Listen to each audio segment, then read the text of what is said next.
ସାଙ୍ଗମାନେ ଯେତେବେଳେ ମହିଳାଟି ସହିତ ପିଲାଟି ଧକ୍କା ହେଲା ସେହି ସମୟ ତା ପ୍ରଥମ ସ୍ତ୍ରୀକୁ ସେ ଜାଣିପାରିଲା। ସେହି ସମୟ ସେ କହିଲା କି ଆରେ ତୁମେ କୁଆଡ଼େ ଯାଉଛ, ମୁଁ ତୁମ ପାଖକୁ ଆସିଯାଇଛି। ସେହି ସମୟ ସେ କହିଲା କି ମୁଁ ଯାହା ସହିତ ଯାଇଥିଲି ସେ ବହୁତ ଖରାପ ପିଲା, ସେ ମୋତେ ଛାଡ଼ିଦେଲା ମଧ୍ୟ। ସେହି ସମୟ ତା ସ୍ୱାମୀଟିକୁ କହିଲା କି ମୋତେ ରଖିନିଅ ପ୍ଲିଜ୍। ସେହି ସମୟ ତା ସ୍ୱାମୀଟି ଟିକେ ଭାବିବା ପାଇଁ ଲାଗିଲା।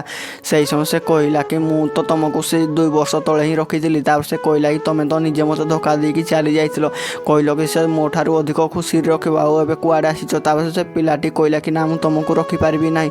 ସେହି ସମୟ ସେ କହିଲା କି ଏମିତିରେ ମୁଁ ଦ୍ୱିତୀୟ ମ୍ୟାରେଜ୍ କରିନେଇଛି। ସାଙ୍ଗମାନେ ଆଗକୁ ସେ ମହିଳା ସହ କ'ଣ ହେବ ଭିଡ଼ିଓଟି ଦେଖିବା ପୂର୍ବରୁ ଇଣ୍ଡିଆନ୍ ଆର୍ମିକୁ ଭଲ ପାଉଥିଲେ ଭିଡ଼ିଓକୁ ଏବେ ଲାଇକ୍ କରି ଚ୍ୟାନେଲକୁ ସବସ୍କ୍ରାଇବ୍ କରିବ, କମେଣ୍ଟ ବକ୍ସରେ ଇମୋଜିଟି ଲେଖି ସେଣ୍ଡ କରିବ। ସାଙ୍ଗମାନେ ସେ ଲୋକଟିର ଦ୍ୱିତୀୟ ସ୍ତ୍ରୀ ଆସିଲା ଆଉ ସେ ମହିଳାଟିକୁ ସେ କହିଲା କି ଆଜିଠାରୁ ଆମେ 3 ଜଣ ଏକାଠି ରହିବା। ସେହି ସମୟ ସେ ମହିଳାଟି ବହୁତ ଖୁସି ହେଲା।